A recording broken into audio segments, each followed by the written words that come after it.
Hi అండి, లంచ్కి ఏ recipe చేయాలని ఆలోచిస్తున్నారా? అయితే ఈ రెసిపీ డెఫినెట్గా మీకోసమే. ఎప్పుడైనా ఈ రెసిపీ ట్రై చేశారా? ఒకసారి డెఫినెట్గా ట్రై చేసేయండి. ముందుగా ప్యాన్ పెట్టుకొని అందులో ఒక టేబుల్ స్పూన్ ఆయిల్ వేసుకొని ఆయిల్ బాగా హీట్ అయిన తర్వాత మనం కట్ చేసి పెట్టుకున్న పొటాటోస్ వేసుకొని గోల్డెన్ బ్రౌన్ కలర్ వచ్చేలాగా ఫ్రై చేసేసుకోండి.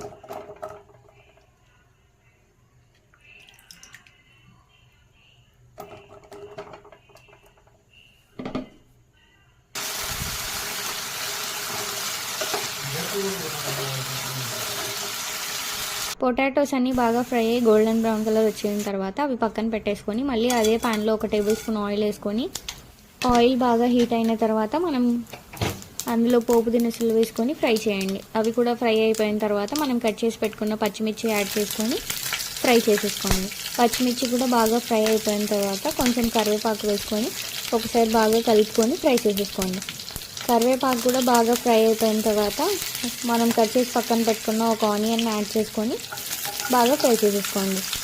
మీరు ఎప్పుడైనా ఈ రెసిపీ ట్రై చేశారా? ట్రై చేసి కామెంట్ సెక్షన్లో కామెంట్ చేయండి. అలానే నెక్స్ట్ మీకు ఏ రెసిపీ కావాలో కామెంట్ చేసేయండి. మన రాయలసీమ కిచెన్ని సబ్స్క్రైబ్ చేసేసుకోండి. ఒకసారి ఈ రెసిపీ మీ పిల్లలు లంచ్ బాక్స్లో పెట్టి చూడండి. లంచ్ బాక్స్ మొత్తం ఖాళీ చేసి ఇంటికి తీసుకొస్తారు. ఆనియన్స్ కూడా బాగా ఫ్రై అయిపోయిన తర్వాత ఇప్పుడు మనం కట్ చేసి పక్కన పెట్టుకున్న ఒక టమాటోని వేసుకొని టమాటో మెత్తపడేంత వరకు ఫ్రై చేసేయండి.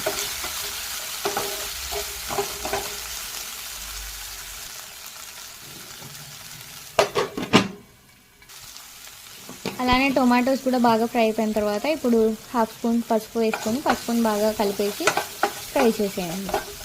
ఈ గ్యాప్లోనే మనకి రైస్ ఎంత కావాలో అంత పక్కన ఉడికించి పక్కన పెట్టేసుకోండి.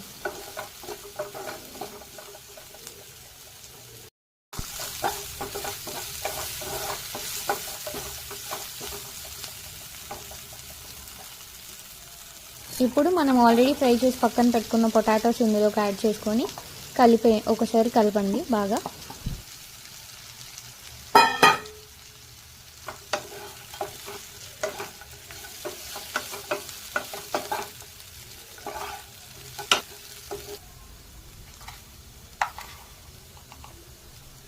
నెక్స్ట్ ఇందులోకి రుచికి సరిపడిన సాల్ట్, అందులోకి మీ స్పైస్ని బట్టి కారం యాడ్ చేసుకోండి.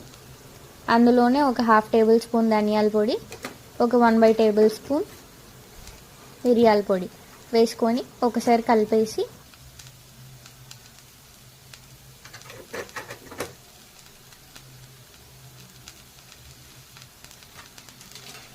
నెక్స్ట్ ఆల్రెడీ మనం ఉడికించి పెట్టుకున్న అన్నం అందులో వేసుకొని కలుపుకొని హాట్గా సర్వ్ చేసుకోండి. పైన కొత్తిమీరతో గార్నిష్ చేసుకోండి. బాయ్.